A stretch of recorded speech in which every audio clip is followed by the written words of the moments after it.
शंकर परमात्मा प्रभु महावीर स्वामी भगवान की पावापुरी नगरी के उद्यान में अंतिम देशना चल रही थी। पहले अध्ययन में उत्तराध्ययन सूत्र के प्रथम अध्ययन में प्रभु ने किस विषय पे प्रवचन दिया? विनय। दूसरे अध्ययन में परिसह और तीसरे अध्ययन में चतुरंकीय। 4 चीजों के बारे में, 4 चीजों को प्रभु ने दुर्लभ बताया। कौन कौन सी 4 चीजें? मनुष्य का बिल्कुल सही। पहली चीज दूसरी जिनवाणी का श्रवण, तीसरी चीज श्रद्धा और चौथी चीज संयम में पराक्रम। संयम प्राप्ति के लिए पुरुषार्थ करना, सद आचरण के लिए उत्साह जगना, वो भी दुर्लभ चीज है। इन चारों दुर्लभ पदार्थों को बताने के बाद अब चौथे अध्ययन में आज आगम प्रवचन माला का चौथा दिन। चौथे प्रवचन में प्रभु ने फरमाया प्रमाद अप्रमाद, 2 चीजों के बारे में बताया, प्रमाद और अप्रमाद। प्रमाद मतलब क्या? प्रमाद मतलब क्या? बोलिए, आप क्या समझते हो? प्रमाद मतलब क्या? आलस और अहंकार और बोलिए, हाँ, मोह। अच्छा, और इंद्रियों का मोह। और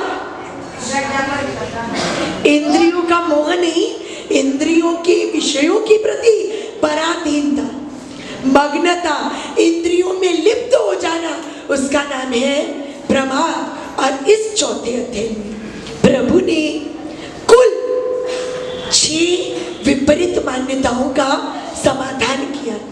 भ्रांति, भ्रमणाएं, हमारे दिमाग में कुछ भ्रमणाएं होती हैं, उन भ्रमणाओं का समाधान किया है प्रभु ने इस चौथे अध्ययन में। पहली भ्रमणा, धर्म कब करना चाहिए? जनरली, क्या बात है, हर दम। ये तो है समाधान वाली मान्यता, ये तो है प्रभु की दिशा वाली मान्यता। बाकी आज भी कई लोगों के दिमाग में ये भ्रांति घुसी हुई होती है कि भाई उम्र आएगी तब धर्म, गारंटी है उम्र आएगी तब तक हम रहेंगे, इसकी कोई गारंटी है? अरे मुझे याद है आज से 14 साल पहले वो घाट हॉस्पिटल में किसी को मंगलिक सुनाने के लिए हम लोग गए और उतरते वक्त एक परिवार के 2 सदस्य आए। महाराज साहब, 2nd फ्लोर पर हमारा बच्चा भी एडमिट है, आप पधार ही गए हो तो उसको भी मंगलिक सुना दो। जब उस बच्चे के रूम में गए ना, रोंगटे खड़े हो गए। 3 साल का बच्चा, शरीर के हर अंग में नलियां, सुइयां, यहाँ से सलाइन चढ़ रही है, वहां से कुछ हो रहा है, कुछ हो रहा है। हे भगवान, 3 साल के छोटे बच्चे को देखकर कलेजा कांप गया कि हुआ क्या? तो कि महाराज साहब, जब से जन्मा है तब से कोई ना कोई प्रॉब्लम चल ही नहीं है और अब 3 साल की उम्र में 3rd स्टेज का कैंसर। अब बताओ किस उम्र में बीमारी आती है और किस उम्र तक बीमारी नहीं आती, इसकी कोई गारंटी है? जन्म लेती ही रोगी। अरे छोटी सी उम्र में एक्सीडेंट हो जाता है और व्यक्ति, क्या गारंटी कि हम उम्र होने तक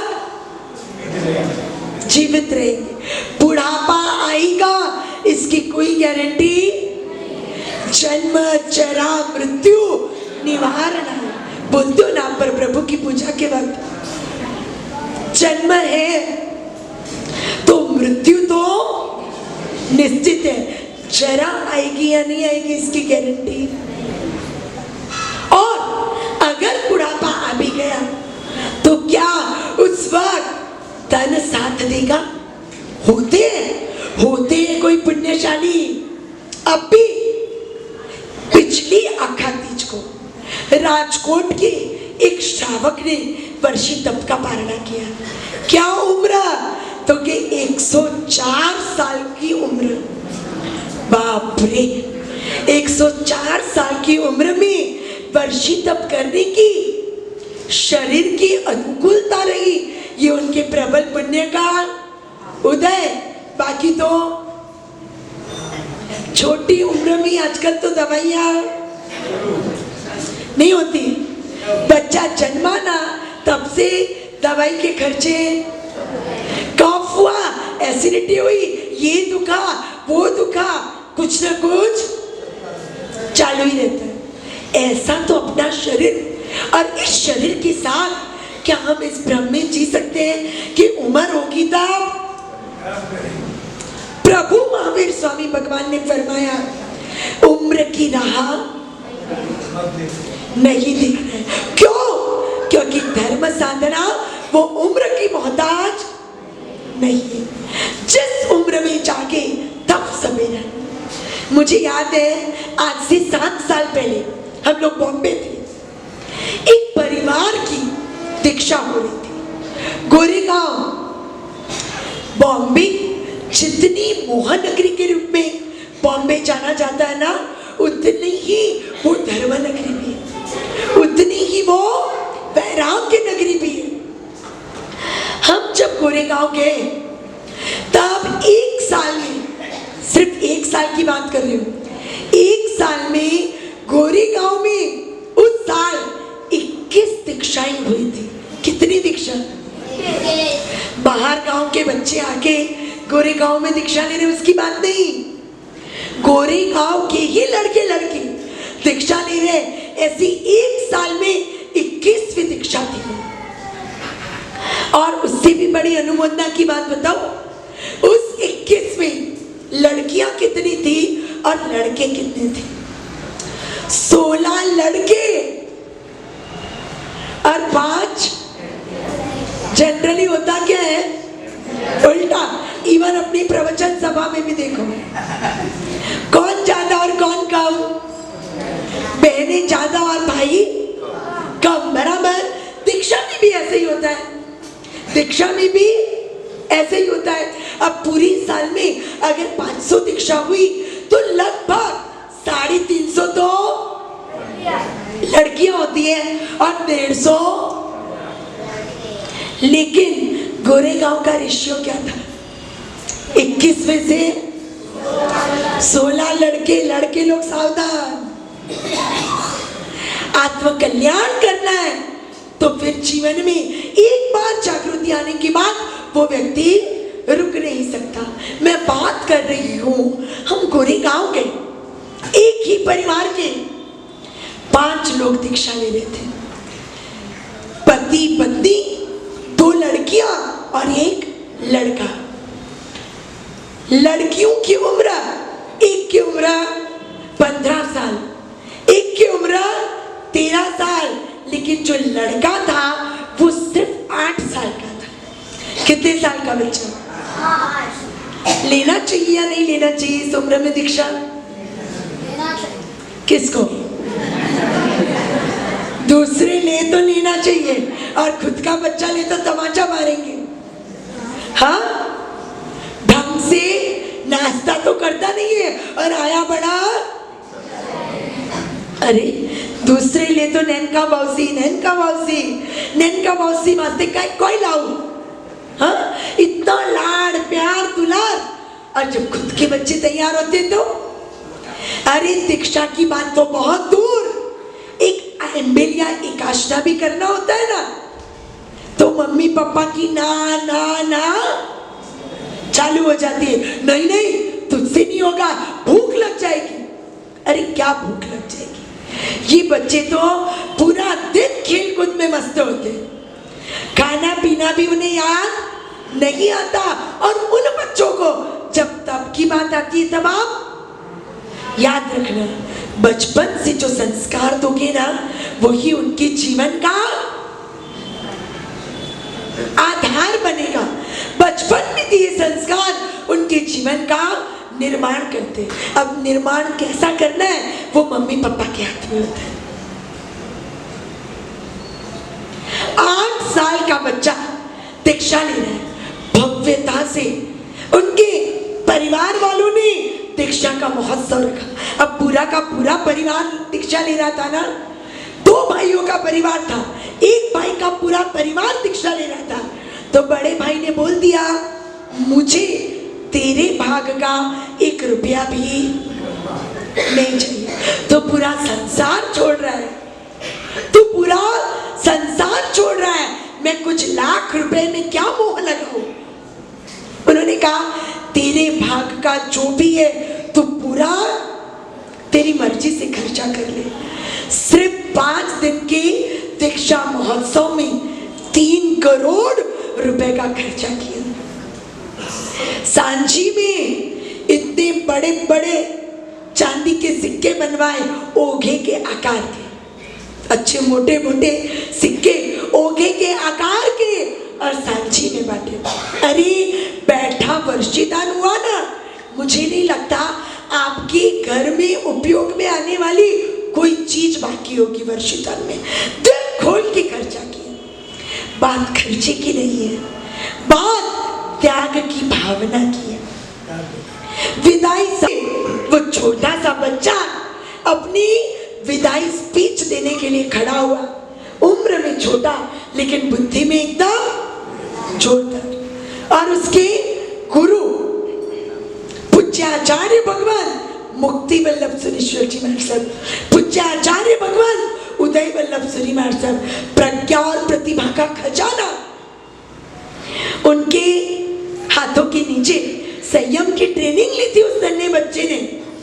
विदाई समारोह में खड़ा हुआ माइक लेकर और कहता है किसी को कोई भी सवाल पूछ रहा हो तो जवाब देने के लिए जय हाजिर है। अरे 8 साल का बच्चा, देखो एक तो होती है रटी रटाई स्पीच और एक होता है ओपन क्वेश्चन आंसर सेशन। दोनों में से कौन सा इजी होता है? आपके लिए क्या इजी होगा? रटी रटाई स्पीच कि भाई जो गुरु महाराज ने लिख के दिया वो रट लो और बोल दो। लेकिन वो 8 साल का छोटा बच्चा कहता है ओपन क्वेश्चन आंसर सेशन, पूछना है वो पूछो। और एक अंकल ने खड़े होके पूछा, करीबन 55 साल के भाई थे, उन्होंने खड़े होके पूछा जय बेटा दीक्षा तो लेने जैसी है लेकिन अभी तू बहुत छोटा है, तूने दुनिया कहाँ देखी है? बेटा दुनिया देख लेना फिर दीक्षा। उस बच्चे ने क्या जवाब दिया पता है? अंकल मेरी उम्र तो 8 साल है, आपकी उम्र कितनी? तो उन्होंने कहा कि भाई 55 या 56 जो भी उम्र थी उन्होंने कही। तो क्या आपने दुनिया देख ली?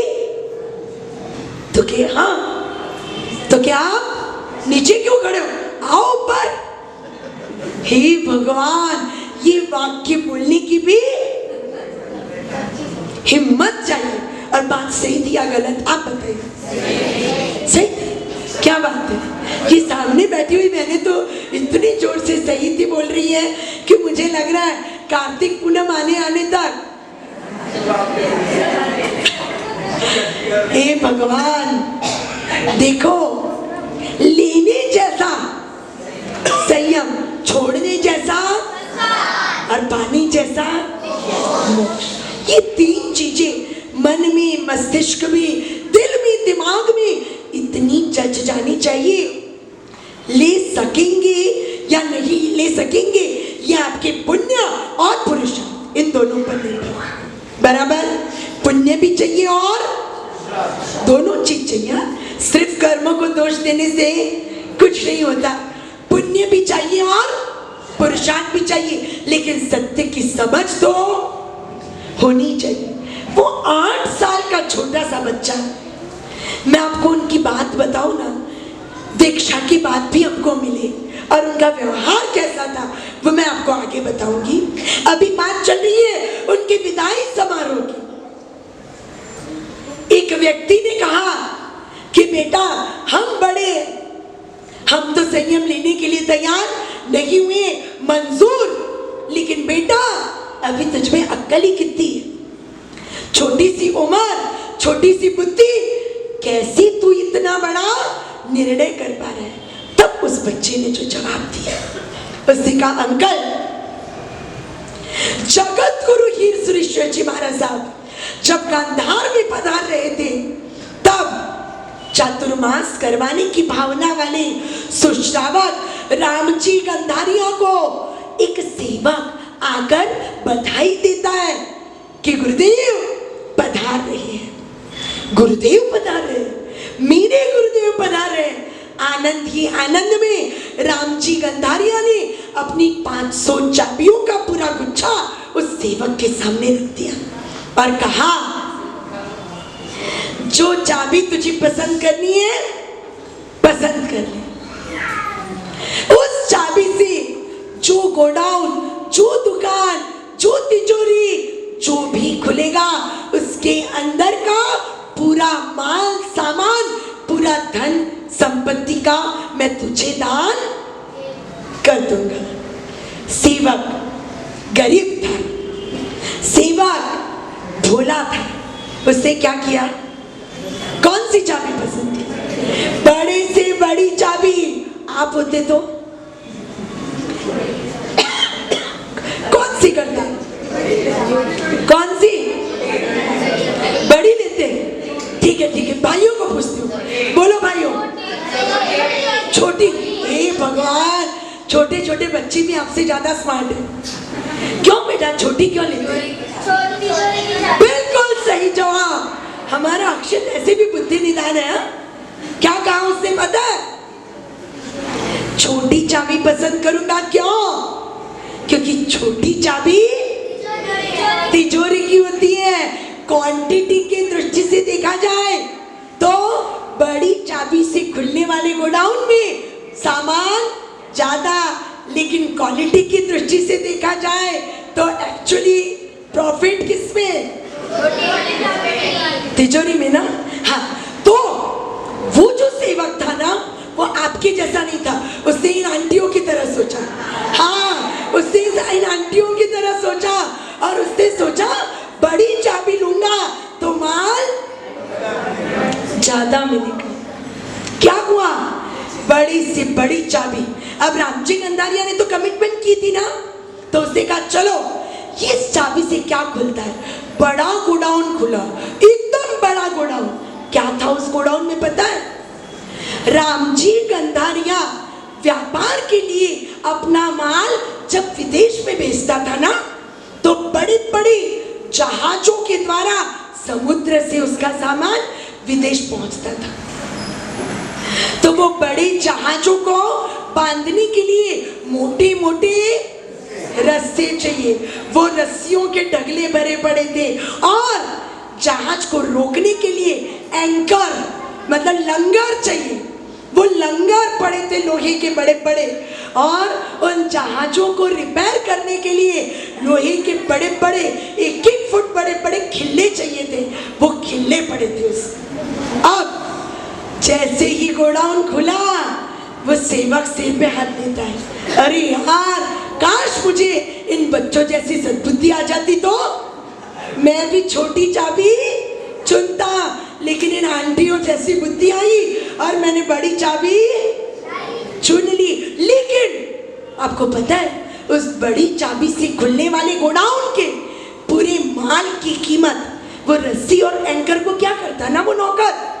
इसलिए रामजी गंधारी ने उस समय 12 लाख रुपए की कीमत के उस सामान के पूरे रोकड़े 12 लाख रुपए उस सेवक को दे दिए।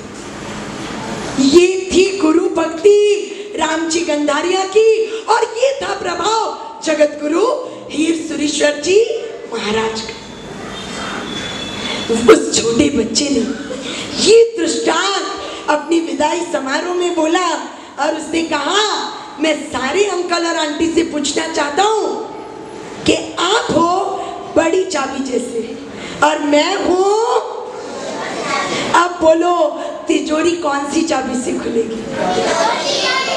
बस इसीलिए मैंने छोटी उम्र में दीक्षा लेने का निर्णय किया। वाह, छोटा सा बच्चा लेकिन समझ कितनी जोरदार। और आपको बताऊं, वो दीक्षार्थी जय 8 साल की उम्र में दीक्षा लेकर जब बाल मुनि जैना मंगल विजय जी में बने, उनका नाम क्या रखा गया? जैना मंगल। ये शब्द कभी सुना है आपने? नहीं? जिन्होंने पौषध किया होगा और पौषध में भी आयम्बिल या एकाष्टा किया होगा, उन्होंने ये शब्द जरूर सुना या बोला होगा। कब बोलते हैं बताओ? अठारिया किया इनमें से किसी बच्चों ने? तो जैना मंगल शब्द कब बोलते थे? बिल्कुल सही। पौषधार्थी जब आयम्बिल या एकाष्टा या नीवी करने के लिए भोजन कक्ष में प्रवेश करते हैं ना, तब जैसे हम गोचरी बोरने आते तब क्या बोलते हैं? धर्म लाभ। वैसे ही पौषधार्थी जब आहार करने, एकाष्टा नीवी या आयम्बिल करने भोजन कक्ष में प्रवेश करते तो उनको क्या बोलना होता है? जैना मंगल। जैना मतलब जीवों की सुरक्षा की भावना, वो मंगल है। उस बाल मुनि का नाम क्या रखा गया? जैना मंगल। तुम्हारे फ्रेंड है पूज्य जैना मंगल विजय जी महाराज साहब, बोलो नाम क्या रखा गया? बराबर। अब उनकी दीक्षा को करीबन 8 महीने हुए थे। उन्होंने भी बॉम्बे से विहार किया और हमने भी बॉम्बे से विहार किया। विहार तो अलग अलग दिन में हुआ, आगे पीछे हुआ, लेकिन भरूच के पास वणछरा तीर्थ, बड़ोदरा और भरूच के पास प्राचीन तीर्थ वणछरा तीर्थ, उस तीर्थ में हम 60 साधु साध्वी जी महाराज साहब विहार करके पहुंचे। और उसी दिन मुक्ति वल्लभ सुरेश्वर जी महाराज साहब भी 40 साधु भगवंतों के साथ वहां पहुंचे। सेंचुरी होगी, साधु साध्वी जी भगवंतों की सेंचुरी होगी तीर्थ में। और उस दिन मुझे याद है दोपहर का समय था, करीबन 3 बजे थे।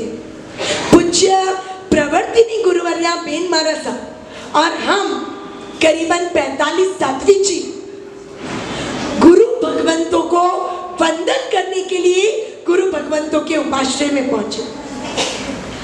8 साल में दीक्षा ली और 8 महीने बाद की ये बात। 8.25 साल की छोटी सी उम्र, आपको क्या लगता है वो छोटी महाराज साहब बाल मुनि पूज्य जैना मंगल विजय जी महाराज साहब 3 बजे क्या कर रहे होंगे? क्या कर रहे होंगे?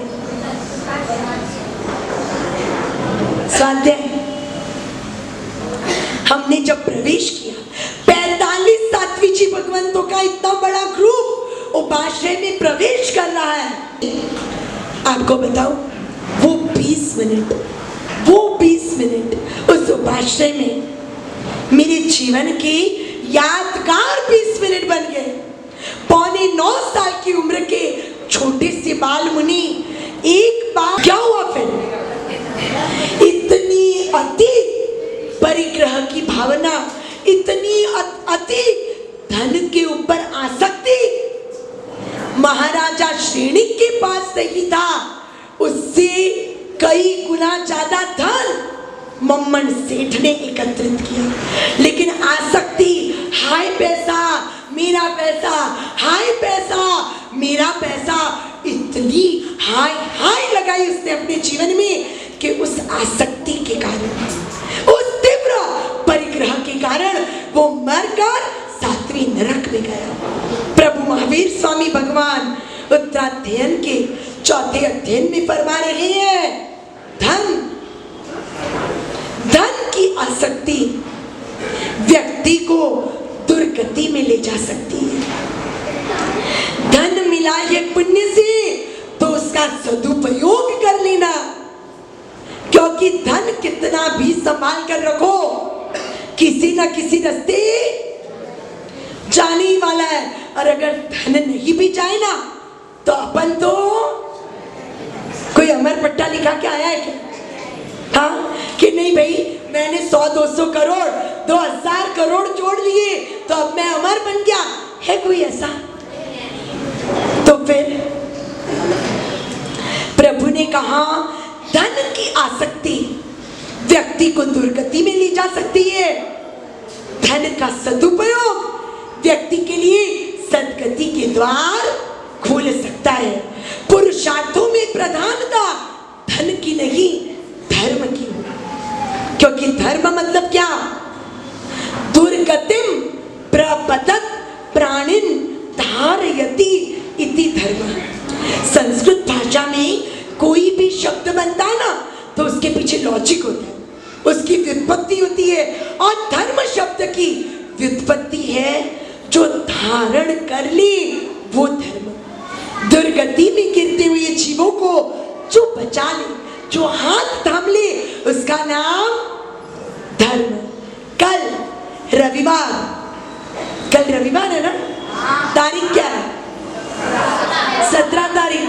कल इसी स्थान पर इसी प्रवचन हॉल में एक अद्भुत अनोखा आयोजन होगा सुबह ठीक 9:30 बजे। धन्य जिन शासन धन्य विहार सेवा, देव गुरु और धर्म, सुदेव सुगुरु सुधर्म आदरु, कुदेव कुगुरु कुधर्म। कहाँ आते ये शब्द? क्या बात है! मुपत्ति के 50 बोल, 40 नहीं है बेटा, 50 बोल। मुपत्ति के जो 50 बोल होते हैं उसमें ये बोल आते हैं, कुदेव कुगुरु कुधर्म। जो मेरे दिल में बसे हैं उन्हें मैं निकाल कर बाहर कर दूं। इसकी विधि क्या है? मुपत्ति को ऐसे चुन्नट करके, 2 पद्धति है उसकी, एक तो ये उंगलियों के बीच ज़िगज़ैग और दूसरी पद्धति है ये चुन्नट की तरह। दोनों पद्धतियां अपनी अपनी जगह पर सही है। चुन्नट करने के बाद जब सुदेव सुगुरु सुधर्म आदरु बोलते हैं ना, तब ये मुपत्ति कहाँ से शुरू होनी चाहिए? उंगली के अग्रभाग से। और पूरी कहाँ होनी चाहिए? हृदय पर। विधि नहीं पता होती है ना, इसलिए कुछ लोग तो मुपत्ति की बढ़िया इतने फैंटास्टिक तरीके से करते हैं कि हंसे या रोए समझ में नहीं आता। आगे वाले ने किया इसलिए अपन ने भी कर लिया। मुपत्ति को ऐसे ऐसे करते, खोल के आगड़म बगड़म, और फिर ऐसे डुच्चा मुच्चा करके वो बारात में नाचते हुए दुल्हे पे से ऐसे ओवार के बैंड वालों को देते हैं ना पैसा, ऐसे ऐसे करते हैं। मुपत्ति ऐसे ऐसे करने का कोई विधान ही नहीं है। अब अगर मुपत्ति के बोल के अर्थ अगर गहराई तक समझ लो ना, तो मैं डेफिनेटली कहती हूँ आपको जैनिज्म का बेसिक नॉलेज पूरा ध्यान में आ जाएगा। एनसाइक्लोपीडिया ऑफ जैनिज्म, इस मुपत्ति के 50 बोल में पूरे तत्व आ जाते हैं। सुदेव सुगुरु सुधर्म को दिल में बिठाना है, हृदय में प्रतिष्ठित करना है। इसलिए मुपत्ति यहाँ बड़ी वाली उंगली के अग्रभाग से टच होकर सुदेव सुगुरु सुधर्म आदरु अहोभाव पूर्वक हृदय को टच करना है। अब रिवर्स जाना है, अच्छी चीज को तो अंदर ले रहे हैं लेकिन बुरी चीज को बाहर निकाले बिना अच्छी चीज कभी असर नहीं कर सकती। आयुर्वेदिक दवाइयां होती है, ये दवाई लेने से रोग दूर हो जाएगा, लेकिन परहेज पालनी पड़ेगी। खट्टा दही नहीं चलेगा, मिर्च मसाला नहीं चलेगा। अब कोई व्यक्ति कह दे मैं दवाई लेने के लिए तैयार लेकिन परहेज करूं, तो उस पर दवाई इफेक्ट करेगी। एलोपैथिक की बात अलग है भाई। एलोपैथिक वाले तो बोलते दवाइयां लेते जाओ, खाते जाओ और बार बार हमारे पास यही होता है ना। लेकिन अपनी भी ऐसी मजबूरी होती है ना कि जाना ही पड़ता है। अब शरीर ही ऐसे हो गए कि बिना उसके काम ही नहीं सुधरता, और उतनी धीरज भी नहीं है। सबसे बड़ी बात तो धीरज नहीं। सर्दी कल हुई, आज तो अच्छी। अरे भाई, सर्दी होती है तो 3 दिन तो वो मेहमान है, आएगा तो बराबर अतिथि सत्कार लेकर जाएगा। तो बात हमारी चल रही है कि दवाई अगर असरकारक बनी, ऐसा हम चाहते हैं, तो परहेज तो पालना पड़ेगा। तो देव गुरु धर्म को अगर दिल में बिठाना है तो कुदेव कुगुरु और कुधर्म को दिल से, क्योंकि वितराग प्रभु और रागी द्वेषी देवी देवताओं की कोई बराबरी नहीं हो सकती। रियल डायमंड और एडी अमेरिकन डायमंड दिखने में एक जैसे, अपने लिए तो भाई एक जैसे होते हैं। कोई जौहरी होता है होशियार, उसको पता चल जाता है, बाकी अपने को तो सब, और उसमें भी मुझे तो बिल्कुल गता कमी नहीं पड़ती इन चीजों की। ओम शांति। संसार के कार्यों में दिमाग चला के भी मिलने वाला क्या है? असली और नकली में भेद जौहरी समझ सकता है, लेकिन असली तो असली ही रहेगा। उसी प्रकार वितराग प्रभु और अन्य देवी देवताओं की कोई बराबरी नहीं हो सकती। वितराग प्रभु ही हमारे सुदेव है, हमारी आराध्य भगवान है। ये भावना मन में जचानी है तो पहले कुदेव कुगुरु कुधर्म को निकालना होगा। इसलिए कुदेव कुगुरु कुधर्म जब बोलते हैं परिहरो, क्या करना है, कैसी विधि होती है? हृदय से शुरू होना है, हृदय से शुरू होना है। कुदेव कुगुरु कुधर्म परिहरो। परिहरो बोलते मत, मुपत्ति के इस पोर्शन को उंगलियों के टेरवों पर ऐसे घिस के निकालना है। कैसे पता है? दूर हो जाओ मेरी नजरों से। कुदेव कुगुरु कुधर्म को बोलना है, दूर हो जाओ मेरी नजरों से, मेरे जीवन में तुम्हारा कोई स्थान नहीं। कल धन्य जिनशासन धन्य विहार सेवा 9:30 बजे से आप सबको, और मैं कहती हूँ आप सबको ही नहीं, आप सबको अपने परिवारजनों के साथ, आप सबको अपने परिवारजनों के साथ सुबह कितने बजे आना है यहाँ पर? 9:30 बजे। क्या है कल? धन्य जिनशासन धन्य विहार से। देव गुरु और धर्म, इन तीनों को बताएंगे, इन तीनों का परिचय पाएंगे गीत संगीत के साथ। और कुछ बच्चे तो तैयारी कर रहे हैं देव गुरु धर्म की बधावना के लिए, नृत्य आदि की भी तैयारी कर रहे हो ना? तो कल गीत संगीत के साथ, विवेचन के साथ अहो भाव जगाना है हृदय में सुदेव सुगुरु और सुधर्म के प्रति। बराबर 9:30 बजे आना है। और कल कार्यक्रम के अंतर्गत, जैसा कि नाम है धन्य जिनशासन धन्य विहार सेवा, तो अपने हैदराबाद, सिकंदराबाद और बोलाराम त्रय नगर में है कुछ पुण्यशाली ऐसे जो अपने समय और शक्ति को जिन शासन की सेवा में लगाकर अपने जीवन को सार्थक बना रहे हैं। विहार सेवा ग्रुप के मेंबर्स कुल 180+ मेंबर्स हैं। कितने मेंबर्स? 180+।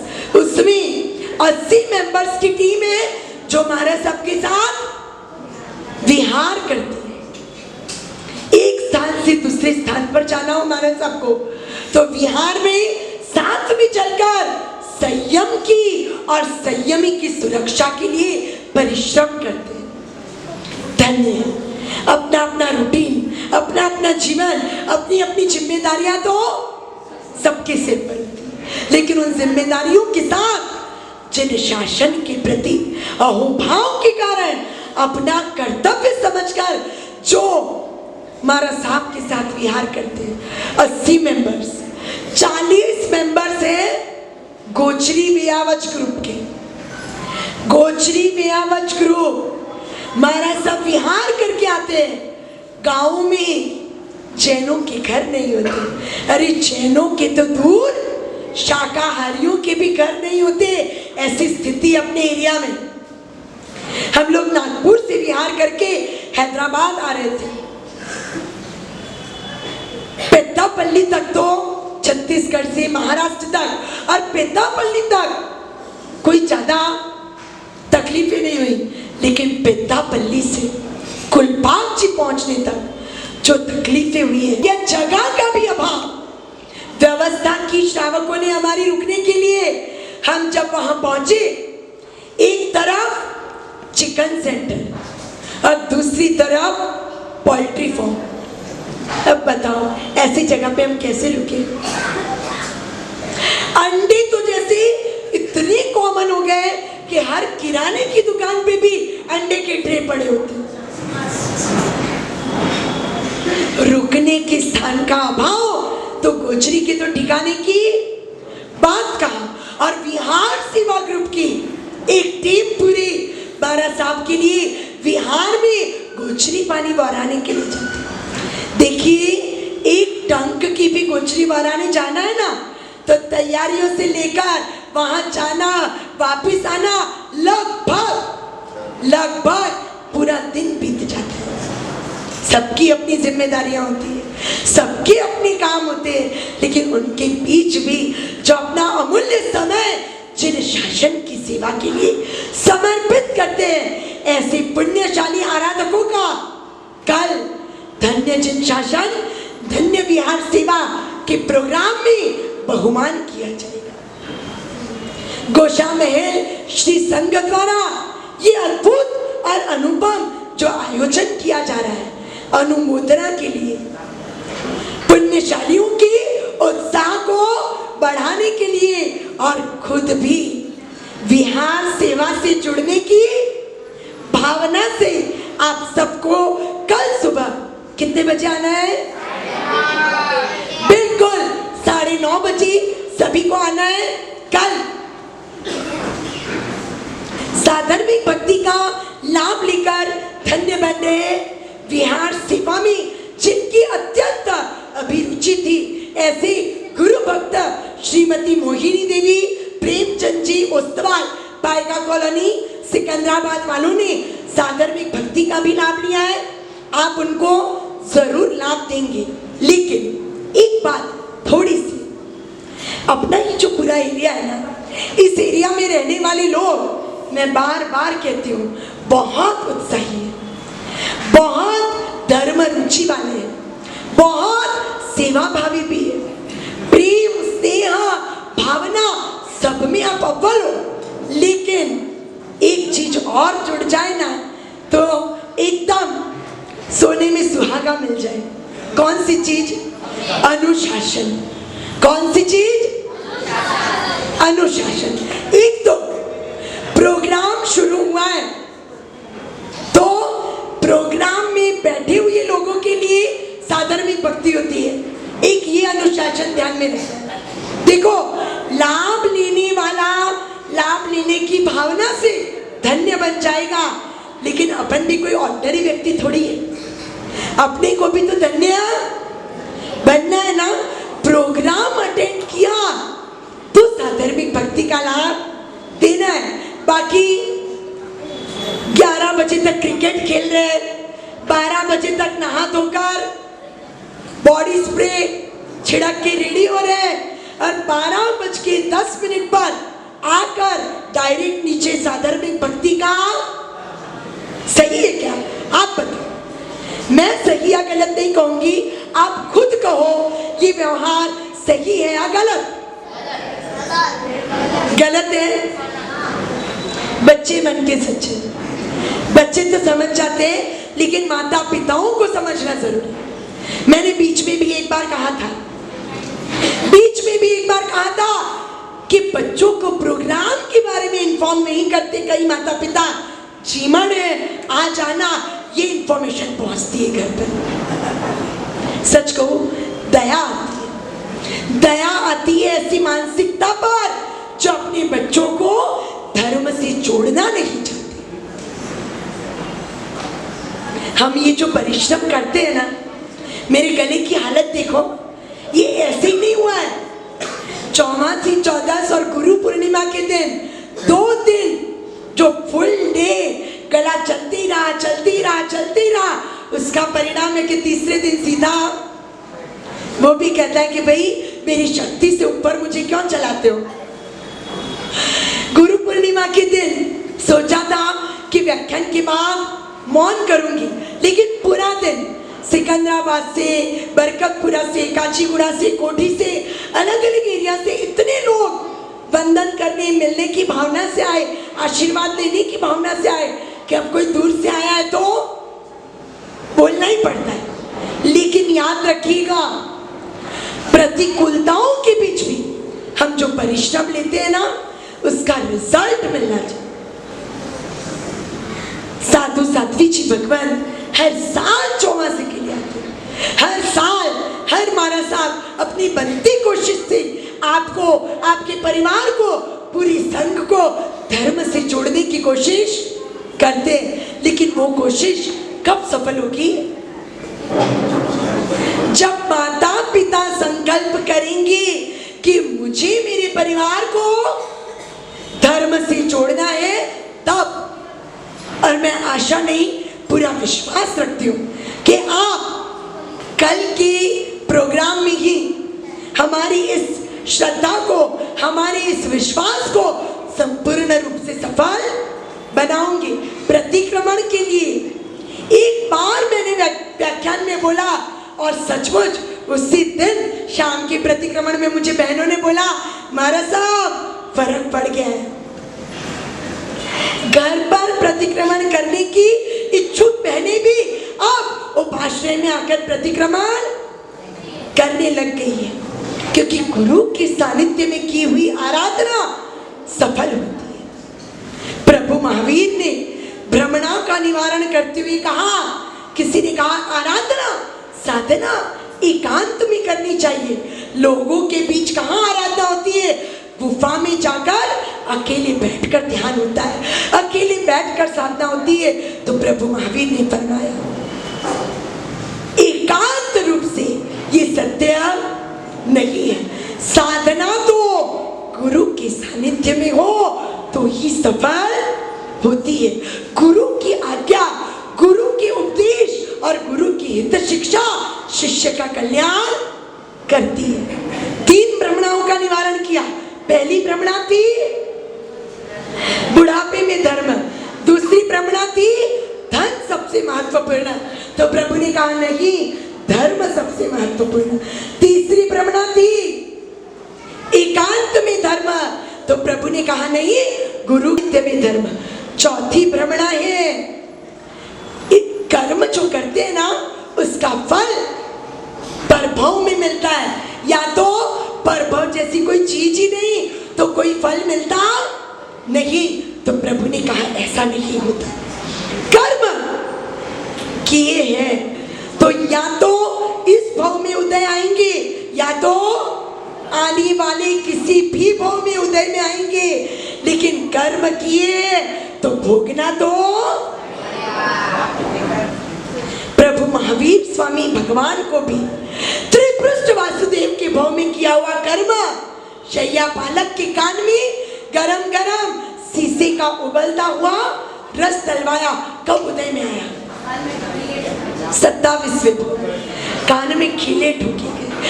प्रभु महावीर ने मरीचि के भव में, तीसरे भव में नीच गोत्र कर्म बांधा, अभिमान करके कब उदय में आया? 27वें भव में। कर्म कभी भी उदय में आ सकता है, लेकिन किए हैं कर्म तो उदय में तो आएंगे ही। ये हुआ चौथा डाउट क्लियर।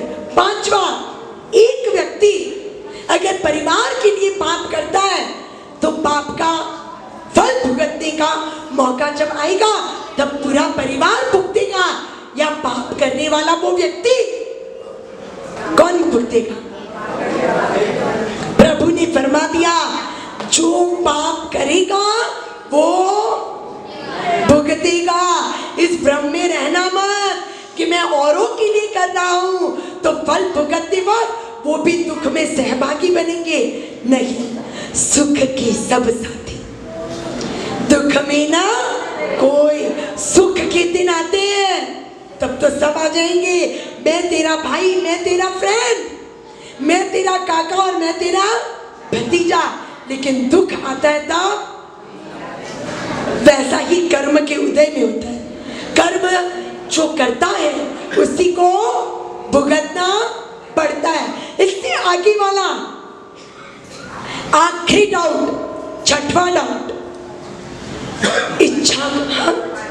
5 नहीं हुई ना। पहला था धर्म बुढ़ापे में करना चाहिए, दूसरा था 4 पुरुषार्थ में धर्म धन सबसे महत्वपूर्ण है तो प्रभु ने कहा धर्म, तीसरा था साधना एकांत में करनी चाहिए तो प्रभु ने कहा गुरु के सानिध्य में, चौथा था कर्मों का फल इस भाव में मिलता है या नहीं, परभाव में मिलता है या कभी नहीं मिलता तो प्रभु ने कहा मिलेगा जरूर, इस भाव में भी मिल सकता है और परभाव में भी मिल सकता है। पांचवा था एक व्यक्ति दूसरों के लिए कर्म करता है तो फल कौन भुगतेगा, वो अकेला या सब? तो प्रभु ने कहा जो करेगा वो अकेला। 5 हो गए। अब छठवां और आखिरी भ्रम,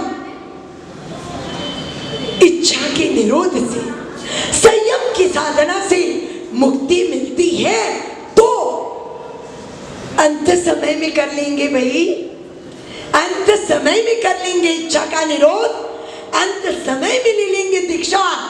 तो प्रभु ने फरमाया कि अपने आप को जो अमर मानता है वो ही धर्म बाद में करूंगा, इस भ्रमणा में रह सकता है। बाकी जीवन तो क्षण भंगुर है, अगला भाव पहले आएगा या आने वाला दिन, मतलब कल पहले आएगी या अगला भाव, किसी को गारंटी है? समझे आप बात को? क्या समझे? एक पल का भी भरोसा नहीं है। अगर हमारी मृत्यु होती है आज तो कल पहले आएगी या अगला भाव पहले आएगा? प्रभु ने कहा इतना भी जिससे भरोसा नहीं वो अंतिम समय में साधना करूंगा और आत्म कल्याण करूंगा, इस भ्रम में कैसे रह सकता है? बिल्कुल नहीं रह सकता। इसीलिए प्रभु ने असंख्यम जीविय मां पमाया कहकर हमें प्रेरणा दी कि जीवन नश्वर है, शाश्वत सुख को अगर पाना है तो आज अभी इसी वक्त से साधना की शुरुआत कर दो। ये चौथा अध्ययन गाथाएं कितनी? सिर्फ 13 गाथा, सिर्फ 13 गाथा। प्रमाद अप्रमाद नामक इस अध्ययन में प्रभु ने हमारी मिथ्या धारणाओं रूपी प्रमाद को दूर कर हमें अप्रमादी बनकर साधना करने के लिए प्रेरित किया। प्रभु की इन हित शिक्षाओं को, प्रभु की इस अमृतमयी देशनाओं को सिर्फ सुनना नहीं है, सिर्फ समझना नहीं है, उनके अनुसार जीवन को ढालना है और जीवन को धन्य बनाकर आत्मा से परमात्मा बनना है। आप और हम सभी प्रभु की कृपा से शीघ्रातिशीघ्र आत्मा से परमात्मा बने, सिद्ध बने, शुद्ध बने, मुक्त बने, यही शुभ भावना। बोलिए श्री संकेश्वरा